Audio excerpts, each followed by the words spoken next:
हमारे इस चैनल मैथिली गंगा को लाल बटन दबाकर सब्सक्राइब करें व घंटी के निशान का बटन दबाएं ताकि सभी नए वीडियो आप तक तुरंत पहुंचे बिल्कुल मुफ्त।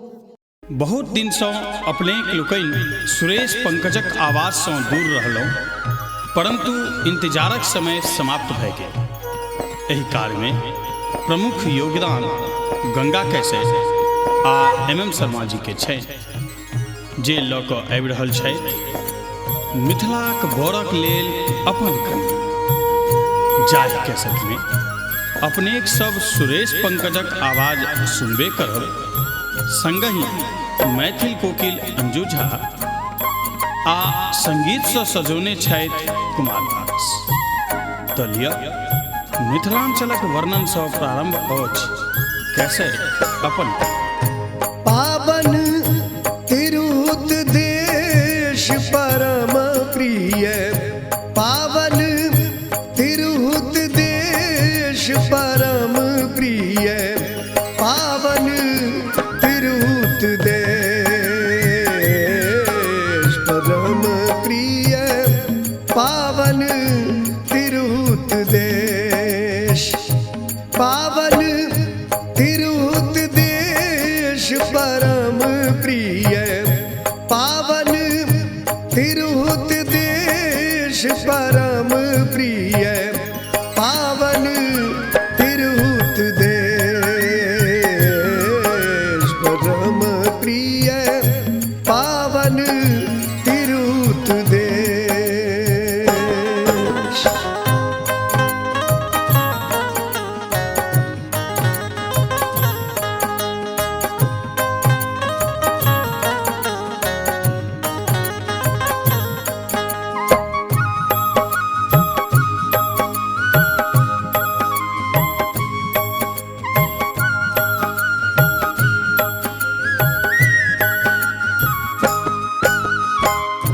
जन्मी जते विदेहतने श्री सीता मंजुल बेस, जन्मी जते विदेहतने श्री सीता मंजुल बेश, जासो पावन भेल रघुनंदन रघुकुल कमल दिनेश परम प्रिय, पावन तिरुत देश परम प्रिय, पावन तिरुत देश।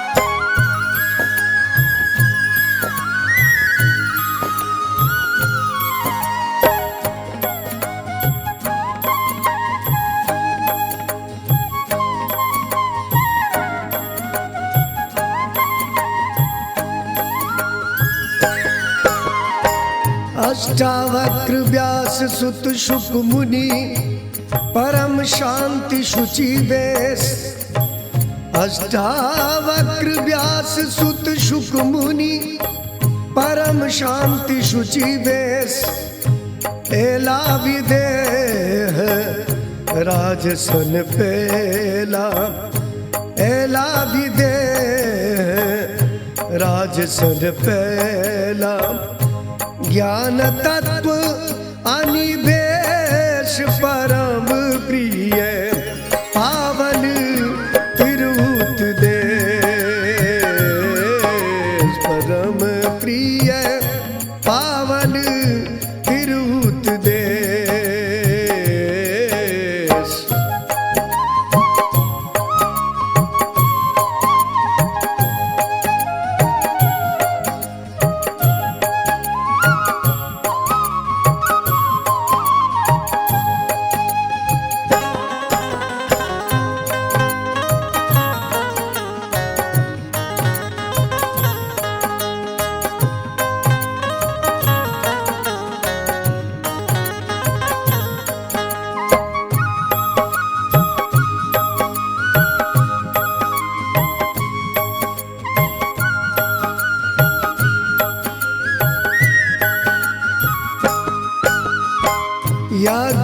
याज्ञवल्क गौतम कनादियो कौशिक कपिल दुजेश।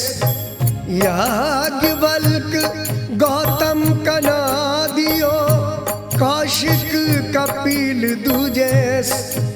महा उदयन वाचस्पति महा उदयन वाचस्पति।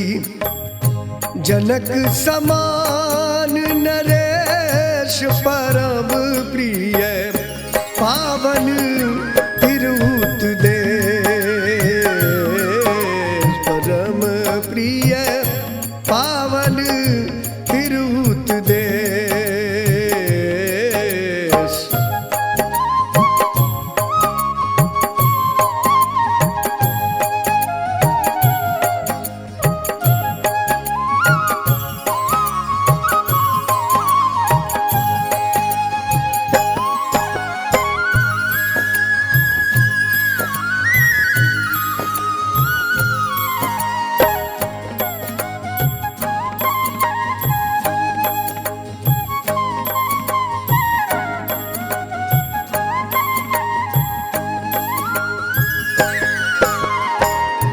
मंडन मिश्र सदृश्य जते पंडित शिव सिंह नरेश।